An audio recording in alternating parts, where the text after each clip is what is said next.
Championships. Kenyan Faith Kipyegon ruled the all-female Athlos NYC event. Today's NCAA games result in interesting rankings movements.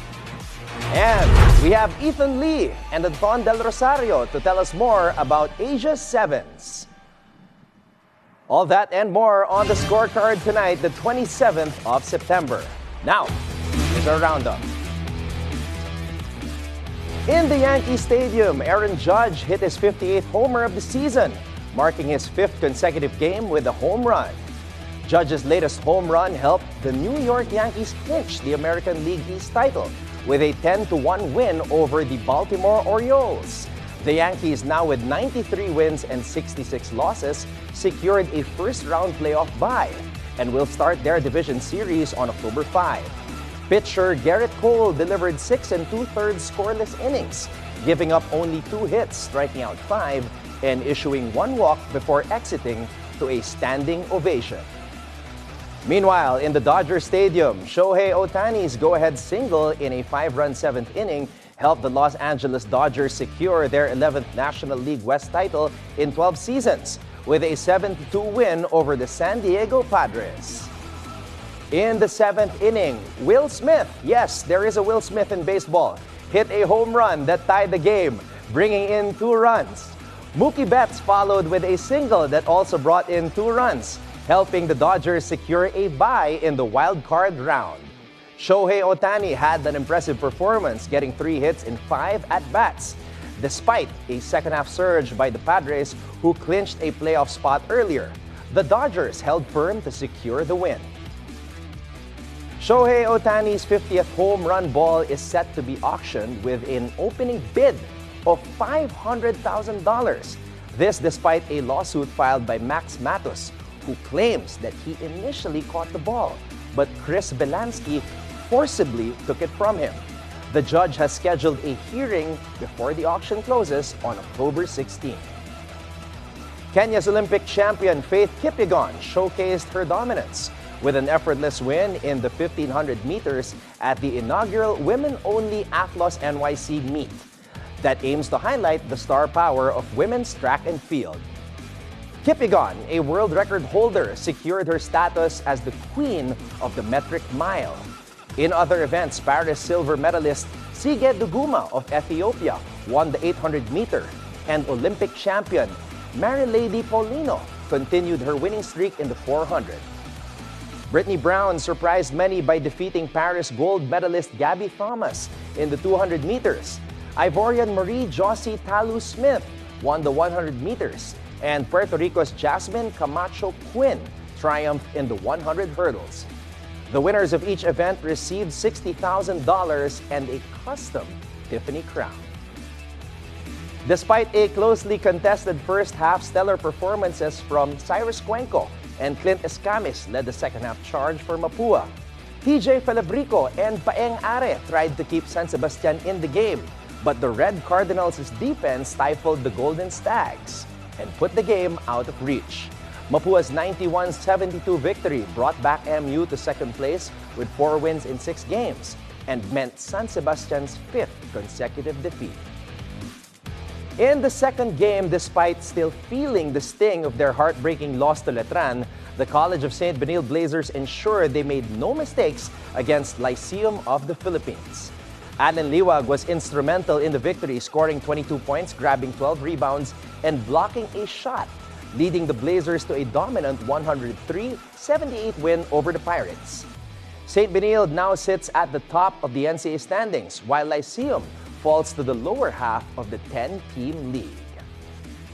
There was no doubt who wanted to win in Santa Rosa today, as the Magnolia Chicken Templados Hotshots stepped on the gas right from the first quarter against Rain or Shine, and from a lead of 11, the Hotshots allowed only 5 points from the Elasto Painters while raining 34 points of their own in the second quarter. Magnolia could not help strutting its stuff some more before the game ended on Rain or Shine's worst loss ever, 121-69. The 4th Hotshots import of the conference, Jabari Carr Burrowed, had 22 points and 13 rebounds and had help from Calvin Abueva, who made 18 points and 10 rebounds. This quarter series is now down to a best-of-3 as the Hotshots make it 1-1 with the Elasto Painters. When we return, we'll know more about the Asia Sevens. That's all the rage in football. So watch out for that right here on The Scorecard. Your newest source of news and information. That's it? Follows you everywhere, every day. Wow. Oh, man. On cable and free TV. Online. He joins us from the Batasan Pamasahe. On mobile. Simulan na natin ang agenda. No Friday. This is BNC, and we are everywhere. It has no authorization. We hope and pray that it will not. Thanks for having me here. An orchestrated By myself, basically. We always say that.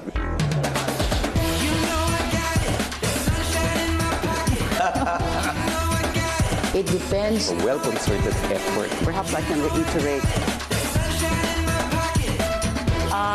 My greatest beefsteak. Iba na iba pala yun.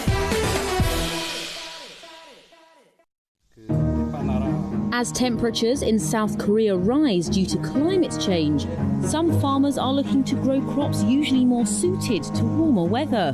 In Ma Myung-sun's case, subtropical bananas. 73-year-old Ma is among a growing number of farmers adapting to the change in climate.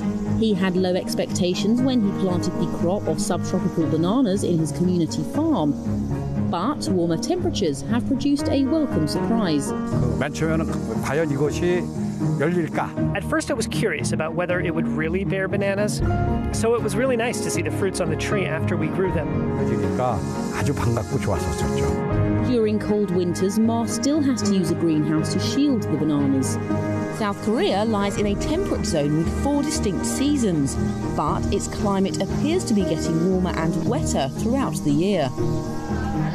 Over the past few years, the country's cultivated area of subtropical crops has jumped more than tenfold. That's according to the Rural Development Administration. Kim Kwang-soo is a professor of agriculture and life sciences at the Seoul National University. He says South Korea's climate conditions are becoming similar to subtropical regions. Since climate change is coming, we should develop varieties of crops that fit well with these environments with new temperatures. It's very important to predict when new crops should be made and where they can be grown. And it can be an important way to overcome the climate crisis. Since 2012, South Korea's average annual temperature has shown a continuous warming trend. Rainfall during last year's monsoon season was 26 inches nationwide, nearly double the average annual figure. Although a warmer climate could mean a better harvest for some, Ma has mixed feelings when he sees his bananas blossom. I feel that the climate crisis has become very serious.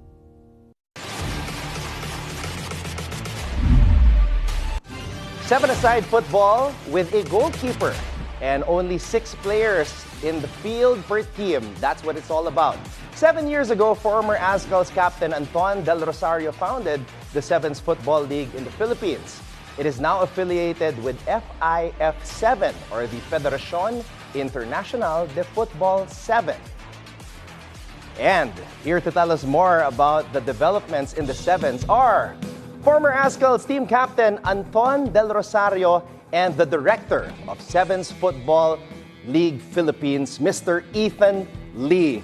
Gentlemen, good evening and welcome to BNC Studios. Thank you very much for having us. You know, it's nice to see you again. It's good to see you again, man.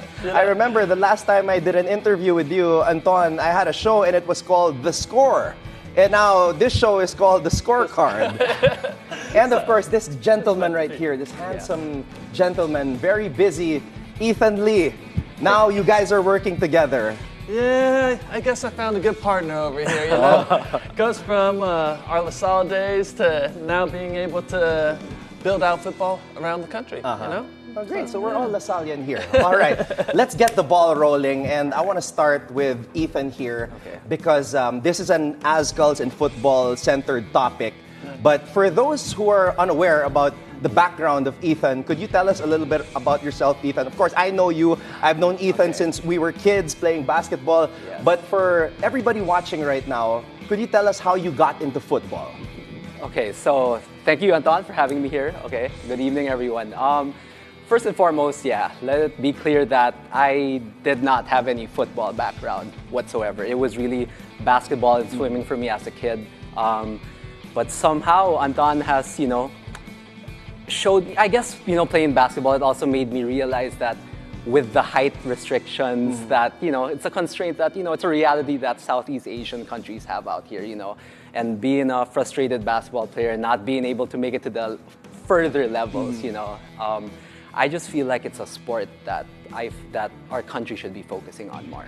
And when Anton and the rest of the Azkals were making waves back in the early 2010s, that was the narrative that Filipinos can be successful in football. But now it's a different era. This is like 13 years since the miracle in Hanoi, right? Yeah. So Anton, tell us about the resurgence of the Azkals and of course, sevens. Oh man, it goes back to 2004, right? 2004. Even way back. Yeah, 2004. Going back to it, when I first started with the Azkals in 2004, we weren't known as the Azkals. It was Token, the Azkals back then, 2004, and then 20 years later, it's crazy because it comes full circle where we get to revive the Azkals, but not underneath 11-a-side football, but through a property that we're growing here. Yes. Not just in the Philippines, but across Asia, right?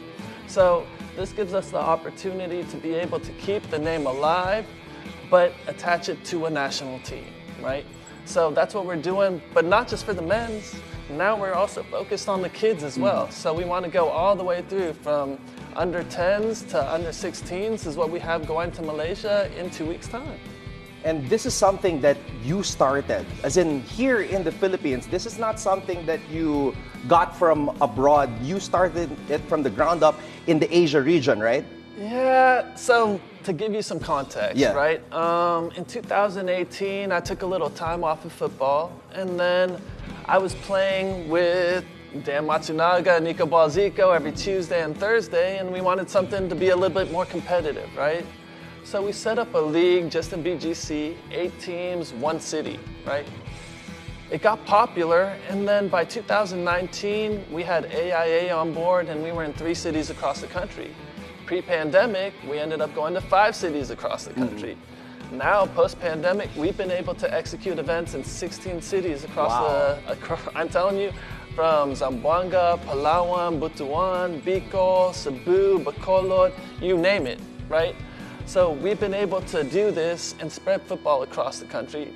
And what's crazy is that, myself, I didn't realize how big football was across the country, I always thought it was always basketball, but setting up these events and having the right partners in each of these locations, they're setting up events with 70 plus teams in each of these locations. Like, who would have thought that Bicol would have 60 teams over there playing in their tournament, right? So this is where the avenue is, and the opportunity is for football to be able to almost come together and talk one voice. So in a way, they're coming out of the woodworks and you didn't even know. Yeah. You just had to go to these different areas and see. Yeah, it's all about just highlighting the opportunity, right? Through 7-a-side football, now that we have the professional league for it, we get to be able to create a funnel and a pathway for players playing in Palawan, Zamboanga and stuff to be able to then be seen, to then be able to be maybe selected to play for one of the cities across here, right? All right, let's go back to the business side of things here with Ethan. Yes. You investing in this and partnering with Anton Del Rosario, it kind of reminds me of, and you're gonna like this, Michael Jordan. Okay. According to Forbes, when he first bought a majority stake in the Charlotte Hornets, he bought it for $175 million. And then, many, many years later, more than a decade, he sold it for almost $3 billion. Wow. So where did the idea come from? As you said, you were a basketball guy, and then you thought about investing in football and partnering with a former Azkal here. So it's funny that you brought up the Michael Jordan story. What happened was actually, Anton invited me to go on the Southeast Asia trip maybe 2.5 years ago. And this was during the NBA playoffs. Okay. So we're traveling. I'm bringing out my NBA app, trying to stream the games, trying to get updates, and I can't seem to get any updates. So I'm scrambling. Like I'm telling Anton, like we need to find a sports bar or anything. And he's like, yo, we're here for business, so we gotta check out the football scenes and all that. So he's taking me to random sporting football events. Like not all were top tier, some were just mid-tier and low level. But I could see how crazy the fans were and how I could not get any NBA updates. And again, this was the NBA playoffs. And that's how I realized that, hey, I think it's really like I know the Philippines is God knows I love basketball, but it's really in the Philippines, in the US, where, basketball is such a big thing. And now I understand why football is really the #1 sport. So I said, hey, I think it was a good, opportunity, knowing that football was #4 out here in the Philippines, but it's #1 in the world. So there's so much room for growth. So that was your eye-opening moment. That was my eye-opening moment. All right. The NBA playoffs. Still connected to basketball. If you're comfortable with revealing this, what's the ballpark figure for somebody to invest in something like this, something from the ground up? Okay, I'll give an example. We have this Asia Cup, right, which is we're working with the Azkals, representing the Philippines, and this Asia Cup the championships is next month, October 10 to 13 at Malaysia. Ballpark figure would be about $250,000, which is about 15 million pesos. So it's, yes and no, it's not a cheap ticket, but then I would say the upside is very good. Because why? Because again, in Asia, you have countries like China and India. Combine the populations of those two, I would say it's 1/3, 1/4 of the whole world already, So you can come up with things like selling merchandise, selling TV rights, it's just sky's the limit for all these options. Just stepping in, like I said, I mean, we've been able to create something almost turnkey here in the Philippines where football is the #4 sport, right? You imagine, we popularized it here. Imagine taking a football property and bringing it to an Indonesia, bringing it to a Thailand, bringing it to a Malaysia. That's where the opportunity is. I mean, as much as I want football to grow in the country here, we also look at this as a business. And as a business, the opportunity is in the other countries. But at the same time, we also get to give back here in the Philippines and try to make it the best 7-a-side league, because right now we have first movers advantage, not just through football and 7-a-side football, but also from the business perspective, We're the ones who are creating this governing body because, as I mentioned to you earlier, FIFA owns 11-a-side football, futsal, and beach soccer. Anybody could come in and create that governance. This is where we come in as Asia and create this AFC. And right now we have 13 different countries who are affiliated with us, right? And I get to say this all started from the Philippines, So what's happy about that? I get to, give back to the country. I mean, I'm very godly with my stuff, so God bless me with football, and this is our way to be able to give back.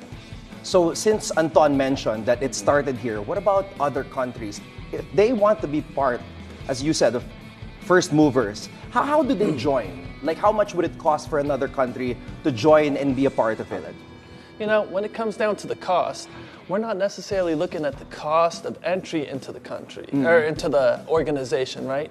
We understand our organization becomes more successful with the more countries that come on board, because each country brings a lot more value. You imagine a whole country and the viewership in that one country now joining and participating in us. That gives us so much more exponential value and a whole nother market that we get to then take advantage of and be able to sell, right? So that's where our head's at. We look at the scale, right? When it comes down to business, people want to know scalability, people want to know the exit, right? They want to know how they're going to ROI. With us, scalability in sport, nothing scales more than sport. Sport is played everywhere, right? So we've knocked that out. When it comes down to the opportunity and doing something good, I mean, look, people want to invest in ROI, but people also want to invest in impact, right? And when we talk about the impact side, we get to talk about how everything that happens in 11-a-side football now has to happen in 7-a-side football. We are very driven by this term, joy, right? Jobs, opportunity, and youth, right? Imagine all the jobs that we create in the world. Everything, like I said, from coaches, players, physios, kitmen, that has to be replicated in 7-a-side football. We look at the opportunity that brings to players like myself who are way too old, but I could step on the field and I could get around, right? And like I said, we're not here to compete with 11-a-side football, we're here to complement it. And then the youth, that's the big one, you know? At least the kids, they get a dream about being professionals in another space again, right? So we get to impact the world in such a great way, but we want to start here, Southeast Asia, and move across Asia, right?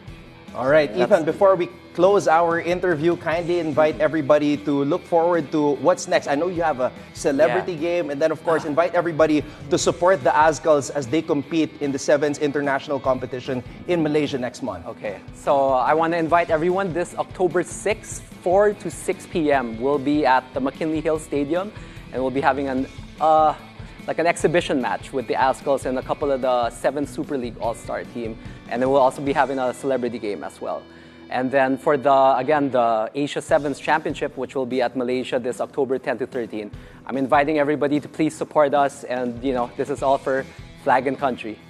There you have it. Ethan Lee and, of course, Anton Del Rosario of 7s Philippines. Gentlemen, thank you so much for the time and all the best. Thank you so much. Thank you so much, man. Thank you. Great to be here. When the scorecard returns, be sure to keep your eyes on the prize.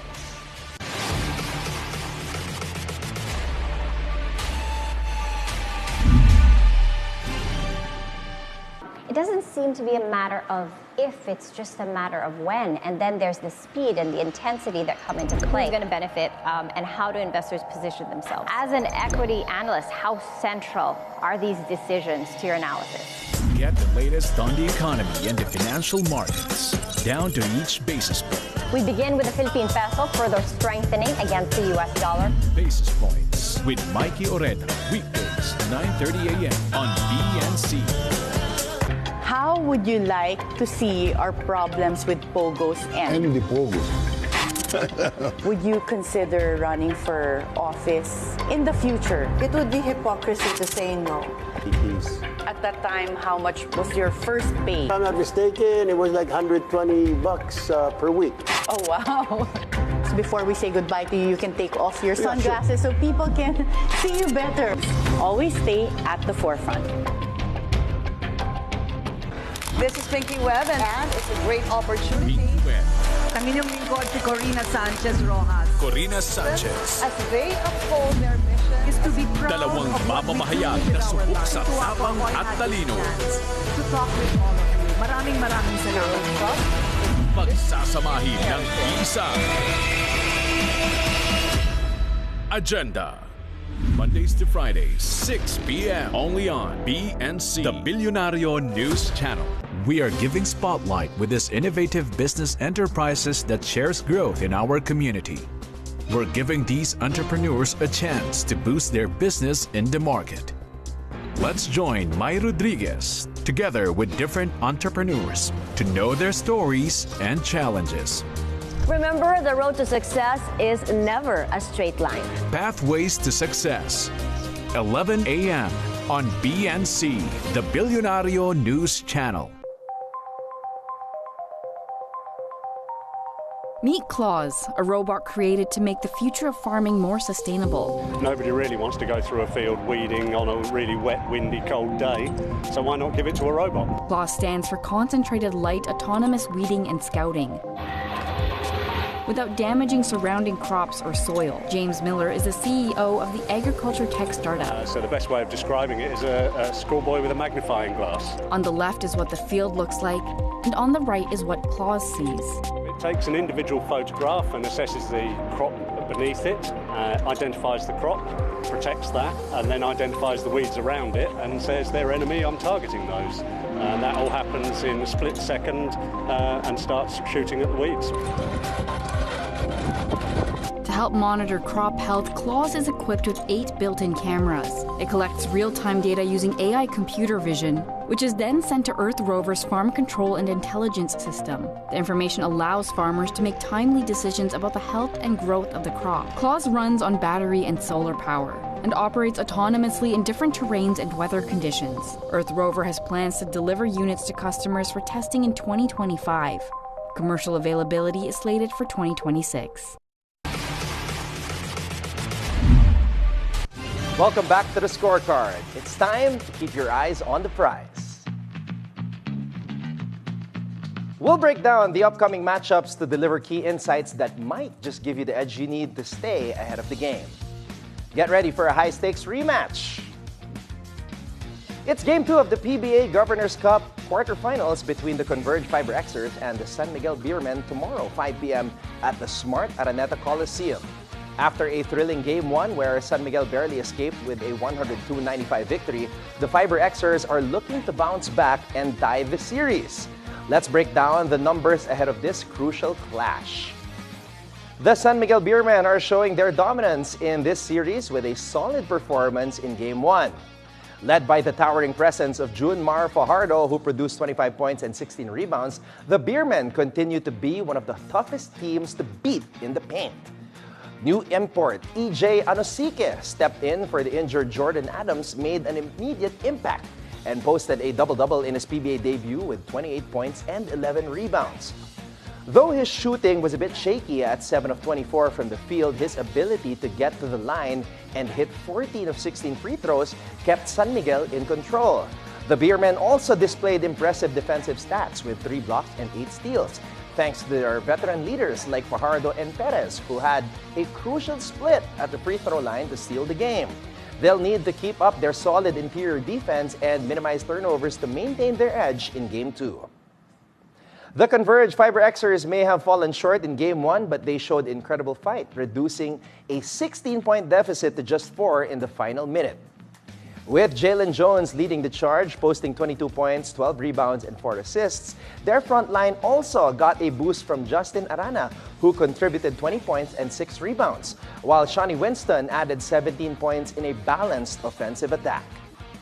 But they'll have to be more efficient from beyond the arc as they shot just 27% from the three-point line. The Fiber Xers showed resilience on the defensive end, forcing crucial turnovers in the final minutes of Game 1. But they'll need to tighten up even more in Game 2, especially against San Miguel's inside-out game. Look for JL De Los Santos to step up again after his critical late-game shots in Game 1, where he finished with just 7 points, 5 rebounds, and 3 steals. San Miguel is looking to widen its advantage in the series with another dominant performance, but don't count out the Fiber Xers just yet. Their scrappy defense and resilience will be key factors in Game 2. The Smart Araneta Coliseum will once again be the battleground as Ginebra looks to build on their Game 1 victory against Meralco. 7:30 p.m. Game 2 of Barangay Ginebra San Miguel versus Meralco Bolts. Now the Ginebra San Miguel set the tone early, but Meralco has shown their resilience and won't go down easily. In Game 1, Justin Brownlee was simply outstanding, leading the Gin Kings with a 29-point, 13-rebound double-double, while dishing out 7 assists and swiping 3 steals. His clutch free throws and leadership were crucial, especially as Ginebra nearly lost their grip on a commanding 15-point lead in the third quarter. But with support from Scotty Thompson's 19 points and RJ Abarrientos' timely three-pointer, the Kings held firm, securing the opener with a 99-92 win. Meralco, however, came prepared for a fight. Cliff Hodge was on fire, leading the Bolts with 23 points on an impressive 10 of 12 shooting. Chris Newsom added 20 points and 6 assists, while Alan Durham, despite a quiet night offensively, still managed a 17-point, 13-rebound double-double. Ginebra's key to success will be the continued brilliance of Brownlee, but let's not forget the role players like Stephen Holt and Japet Aguilar, who combined for 24 points in Game 1. If Thompson can maintain his form, expect Ginebra to keep their momentum going. Meanwhile, Meralco needs more offensive firepower from Durham if they want to even the series. Hodge and Newsome will have to be just as sharp. And with Alan Durham eyeing redemption after his struggles in Game 1, the Bolts could be primed for a bounce-back performance. As we gear up for Game 2, it's Ginebra that slightly holds the edge after that Game 1 victory. But don't count out Meralco just yet, because the Bolts have proven that they can climb back into games, and if they can just adjust to shut down Justin Brownlee, this could be a much tighter contest. Both teams have been here before, especially in the Governors Cup. So expect nothing less than a thrilling showdown in Game 2. As the rivalry heats up again, it's bound to be another game that could go down to the wire. Will San Miguel and Ginebra continue to hold off Converge and Meralco? Or can the Fiber Xers and Bolts turn the tide? Keep your eyes on the prize as the PBA Governors Cup heats up. These games are only getting more intense, and it's anyone's game to take. And of course, it is the WNBA playoffs. We've got a thrilling semifinal showdown ahead as the Las Vegas Aces take on the New York Liberty in a highly anticipated rematch of last year's WNBA Finals. The Barclays Center in Brooklyn, New York will be buzzing as these two powerhouse teams face off on Monday at 3 a.m. Philippine time. It's the top-seeded New York Liberty who stormed through the regular season with an impressive 32-8 record against the fourth-seeded and two-time defending champions, the Las Vegas Aces, who finished at 27-13. Both teams come into this matchup riding high after sweeping their first-round opponents.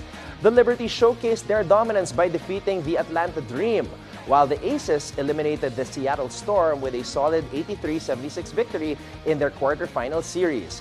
This game is a showcase of WNBA star power. For the Aces, keep an eye on Aja Wilson, the unanimous league MVP who has been a force all season, and Kelsey Plum, who matched her playoff career high with 29 points in their last game. The Aces are looking to avenge their regular season losses to New York, where they fell in all three encounters, including a 75-71 defeat just 3 weeks ago. For the Liberty, all eyes will be on Breanna Stewart, who's been leading her team with phenomenal performances, including a franchise playoff record of 36 points in their last game. Sabrina Ionescu is also crucial. Her ability to orchestrate the offense and score will be vital if New York hopes to maintain its winning streak against Las Vegas. The Aces will need to find a way to counter New York's size and shooting efficiency, especially considering they struggled against them during the regular season. Las Vegas coach Becky Hammon emphasized the importance of having an edge in this rematch, stating, "We've worked our way there. I feel like we got our edge back." That's the quote. The Aces will need to capitalize on their rebounding advantage, having dominated the boards against the Storm with a 45-30 margin. The New York Liberty are favored by 5.5 points against the Las Vegas Aces, who come in at plus 5.5. The Liberty's recent form and standout performances from Breanna Stewart, Sabrina Ionescu, and Jonquel Jones give them the edge in this game. However, the Aces' strong offensive lineup and experience in playoff situations provide a solid advantage that could make this matchup more competitive than anticipated. Will the Liberty continue their quest for their first championship, or will the Aces defend their title in style? With both teams eager to assert dominance in this best-of-5 series, fans can expect a fierce battle between these WNBA powerhouses. The next game for the WNBA semifinals features the Minnesota Lynx and the Connecticut Sun. That'll happen at 8:30 a.m. Philippine time, live from the Target Center in Minneapolis. Both teams come into this game red hot, sweeping their way through the first round, with Minnesota dominating Phoenix and Connecticut taking down Indiana. This promises to be a physical, defensive showdown. Now let's break it down. The Connecticut Sun hold a 2-1 advantage in their regular season series against the Lynx, with all games being nail-biters. But the Lynx proved resilient, winning their final matchup 78-76 just weeks ago. And now for the star matchup, Napheesa Collier versus AT Alyssa Thomas. These two are absolutely dominating in the postseason. Collier has been on an absolute tear, averaging 40 points per game in her first-round series against Phoenix. Collier's scoring explosion is the stuff of legend, and Minnesota will be counting on her once again to break down Connecticut's tough defense. But don't count out the Suns' MVP caliber star, Alyssa Thomas. Known for all-around brilliance, Thomas recorded 3 triple-doubles during the regular season and is ready to lead Connecticut with her relentless energy and unmatched playing ability. Alongside Dewana Bonner, who's been scoring efficiently, Thomas will look to control the tempo, create chances, and slow down Collier. For Minnesota, it's about ball movement and keeping up their efficient three-point shooting to stretch out Connecticut's defense. For the Suns, stopping Collier will be their top priority, so expect tight defense on the perimeter and fierce battles inside the paint. Connecticut is favored to win by 4.5 points. Thanks to their consistent regular season performances and key players Alyssa Thomas and Dewana Bonner. Their ability to close games, including the 2 victories over the Lynx, adds to their edge. Will the Connecticut Sun finally break through and advance to their first ever WNBA Finals? Or will the Minnesota Lynx, with their rich championship pedigree, punch their ticket to yet another finals appearance? It's all coming down to this. So, WNBA fans, get ready for an intense semifinal showdown on Monday. And that wraps up tonight's insights, so you can keep your eyes on the prize. Of course, as always, we have updates. In tonight's PBA Governors Cup quarterfinals, NLEX survived a very tight contest in Santa Rosa, winning 93-90 over TNT to tie their series 1-1. Now, before we go, think on this. From football GOAT Edson Arantes de Nascimento, also known as Pele. He says, "Enthusiasm is everything. It must be taught and vibrating like a guitar string." There will always be only one Pele, and his enthusiasm made him the International Olympic Committee's Athlete of the Century in 1999. The International Federation of Football History and Statistics World Player of the Century in 2000, and alongside Diego Maradona, FIFA Player of the Century in 2000. And with that, thank you for joining us tonight. We'll see you again here next week on The Scorecard, where sports is our business and business is our sport, right here on the Billionario News Channel. I'm Anton Roxas. Have a blessed evening and happy weekend.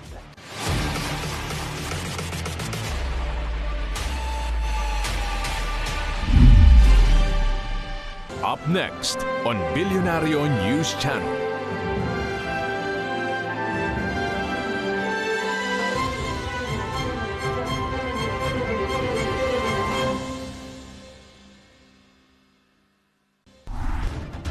Sa kabila ng aking pag-aalinlangan na tanggapin ang utos na ito, sa kadahilanang isang opisyal ng gobyerno ang aming target, ako ay napilitan na lang na sumang-ayon